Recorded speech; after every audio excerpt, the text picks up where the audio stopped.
नारायण गुरुजी। जय श्रीमन नारायण। मैं दिल्ली से आई हूँ। वैसे हम ससुराल हमारी बदायूं में है। मैं बहुत कोई दिक्कत तो नहीं है, पर अपने आप से अपने आप को घबराहट होती है। गुरुजी हमारे ससुर जी सब चीज़ आते हैं और देखो उसी कारण हम दिल्ली रहते हैं।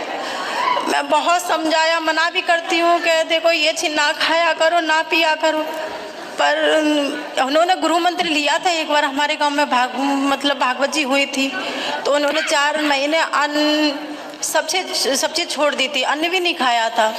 फिर 4 महीने बाद कोरोना हुआ था, उसके बाद उन्होंने सारी चीज़ खाने भी लगे, अब पीने भी लगे और खाने भी लगे हैं। तो मैं मना करी, मैंने पापा जी आपने वो पहले छोड़ दिया था, अब कह रहे ये आपसे पाप भी लगेगा और जो आपके गुरुजी हैं उनको भी लगेगा पाप। तो वो कहते हैं ऐसा कुछ नहीं होता, भोलेनाथ है ना, मन से मान लो, सब भगवान सुनते हैं और सारी बात मानते भी हैं। पहले हमारे पति भी बचपन से ही खाया ही जाता, हमारे पीढ़ियों से, मुझे पता नहीं। हमारी सन 2009 में शादी हुई थी, तो उसमें फिर उनका एक बार एक्सीडेंट भी हो चुका है, पैर का ही हो चुका है। फिर उन्हें बताया था, तो उन्हें भी डॉक्टर ने बताया था, हड्डी वाले डॉक्टर ने, तो उन्हें भी खिलाया था। तो मैं उनके पास नहीं जाती थी, दवाई गोली दूर से दे देती थी। मैंने कि अगर आप इन्हें ये खिलाओगे अंडा मछली, तो मैं इनके पास नहीं जाऊंगी, ना ही इन्हें छूऊंगी, दूर से दे दूंगी। तो जो खाते हैं वो आए हैं आज? नहीं आ रहे गुरुजी। मैंने कहा भी था, पिछली बार अपनी सासू माँ को लेके आई थी, फोन करती हूँ मैं, तो मैंने पापा आप भी आ जाओ, आपको भी घुमा ले, वृंदावन बिहारी जी की दर्शन करा। तो कह रहे नहीं, अपनी मम्मी को ही घुमाओ और उन्हीं को वो कर दो। तो इसी कारण पता गुरुजी मेरा गांव जाने का भी मन नहीं करता। मैं गांव जाती हूँ तो अपने में 3 बर्तन अलग करती हूँ, खाना खाने के, पानी पीने के और खाते ही अच्छी बात है। जो खा रहे हैं उनको समझाओ, ना खाएं अच्छा है, बाकी आप चिंता ना करो। गुरुजी नहीं मान, बहुत समझा को ना, तो कहते हैं भोलेनाथ सब देख रहे हैं, सब सुनते हैं। ठीक है, तो फिर सुनेंगे भोलेनाथ उनकी। हाँ, और हमारे पति जी की बहुत इच्छा है यहाँ रहने की, आने की, पर किसी कारण मैं कहती हूँ जो कुछ है परेशानी वो टल जाए, फिर वृंदावन वास करेंगे। गुरुजी हम सिर्फ 3 सदस्य हैं, बांके बिहारी जी और हम और हमारे पति जी, बस ठीक है। बाकी बस बाजार लगाने की जरूरत, बस इच्छा हम लोगों की यही है कि वृंदावन वास मिल जाए कैसे भी। वो कहते हैं चलो सबको छोड़ दो, जब गाँव से आए थे कुछ लेके नहीं आए थे, तो कह रहे यहाँ भी ऐसे ही आओ, बिहारी जी अपने आप चढ़ेंगे, आप हमारे गुरुजी हो। हमने अपनी शादी की सालगिरह दिन आपके गुरु दीक्षा ली थी, 2 साल हो गई हैं आपसे। बहुत बहुत संतोष होता है, बस बिहारी जी हमारी लाज रखे।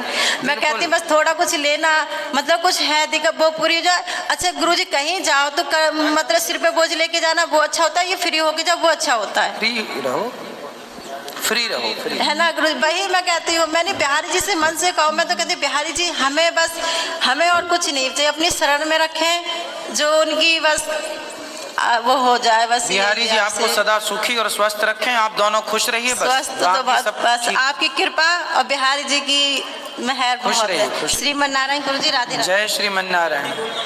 और किसका सवाल है? गुरुजी राधे राधे जी। गुरुजी मन में बहुत इच्छा थी कि आपके दर्शन करें जी। हम हरिद्वार से आए। कहाँ से? हरिद्वार से आए। हरिद्वार, ठीक हो मैया? बहुत मन में इच्छा थी कि हम आपके दर्शन करें, बहुत मन प्रसन्न हुआ हमारा। खुश रहिए गुरुजी, राधे राधे। गुरुजी राधे राधे।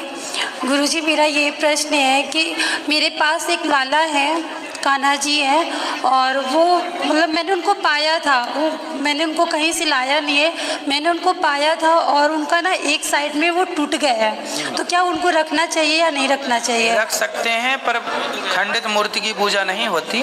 दर्शन के लिए रख सकते हैं, बाकी पूजा के लिए दूसरे विग्रह ले लो जी। और मेरा एक प्रश्न और भी है कि जब से मैं बड़ी हुई हूँ या जब से जानकारी मुझे हुआ कि हाँ ये संसार क्या है, तब से मेरे माता पिता हमेशा दुखी रहते हैं, ऐसा क्यों?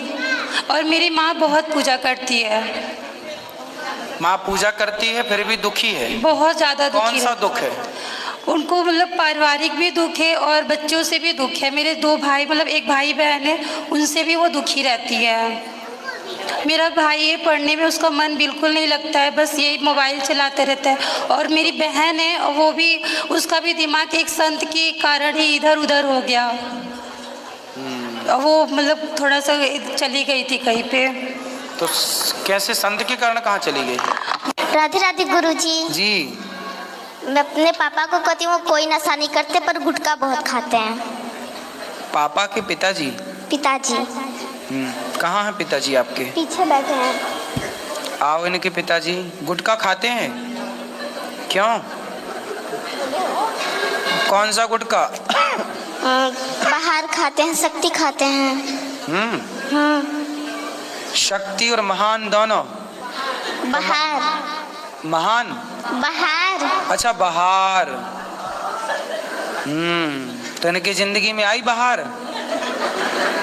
पता नहीं। और शक्ति भी खाते हैं? हाँ। पर शक्ति तो दिख नहीं रही है। सारी शक्ति शक्ति खा खा के गवा दी है। आओ शक्तिमान। अभी काहे गुटखा खाते हो? राधे राधे गुरुजी। जी। आदसी पर गए, थोड़ा बहुत खा लेते हैं। तो शक्ति खाते हो? जी। तो शक्तिमान हो गए फिर आप? सादा सुपारी होती है। तो ऐसे वो गोल गोल उड़ जाते हो आप, शक्तिमान शक्तिमान शक्तिमान, उड़ जाते हो ऐसे गोल गोल? जी नहीं। नहीं। शक्ति है कि गई? शक्ति नहीं है। नहीं है? तो फिर काहे खाते हो? नहीं खाएंगे। गुटखा खाना सही है? जी नहीं। फिर काहे कैंसर पाल रहे हो?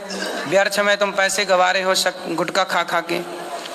गुटखा ना खाया करो। जी नहीं खाएंगे। बर्बाद हो गए कितने लोग। जी। देखो, बच्ची को चिंता है आपकी, लेकिन आपको बच्चियों की चिंता नहीं है। आपको कैंसर हो गया, बीमार पड़ गए और कुछ हो गया तो बच्चों को फिर कौन भरण पोषण करेगा? कौन जिम्मेदार होगा? जी नहीं खाएंगे। अब नहीं खाना? जी नहीं। पक्का?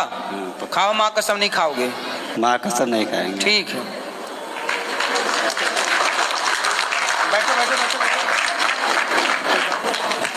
गुरुजी, आपके श्री चरणों में दंडवत, कोटि कोटि प्रणाम। मैं दास विपुल श्री बरेली से आया हूँ, नाथ नगरी बरेली से। और वृंदावन धाम से जोड़ने वाले हैं वो हैं आप। तो मेरा पहला प्रश्न है कि मेरे घर में लहसुन प्याज बनता है, मतलब यूज़ होता है, तो क्या मैं तुलसी माला पहन सकता हूँ? हाँ, पहन सकते हैं, कोई दिक्कत नहीं। तो कोई दिक्कत नहीं। और मेरा दूसरा प्रश्न है, जो आजकल देखते हैं कि कुछ माताएं बहनों को मतलब मंदिर में देखते हैं कि माता जी आ जाती हैं, तो उसके पीछे क्या सत्य है, उसके बारे में थोड़ा विस्तार से बताइए। माता जी आ जाती हैं? हाँ, ऐसे ऐसे बाल करने खोल लगते के हैं। यही तो ये क्या है बताइए। अब ये तो हम भी नहीं जान पाए आज तक क्या है। राधे राधे गुरुजी। खुश रहिए भैया। राधे राधे। गुरुजी, सर्वप्रथम मैं आपको धन्यवाद कहना चाहूँगा कि जो मैं आध्यात्म मार्ग पे अग्रसर हो पाया हूँ, उसमें आपकी वजह ही, आपका ही बहुत बड़ा योगदान है। कि मुझे अपना एक मार्ग आगे में देख पाया हूँ कि पहले तो मैं केवल बस पूजा करता था, बट उसका जो मतलब वो आपसे समझ पाया हूँ, तो उसके लिए आपका बहुत बहुत धन्यवाद। मेरे दो प्रश्न है।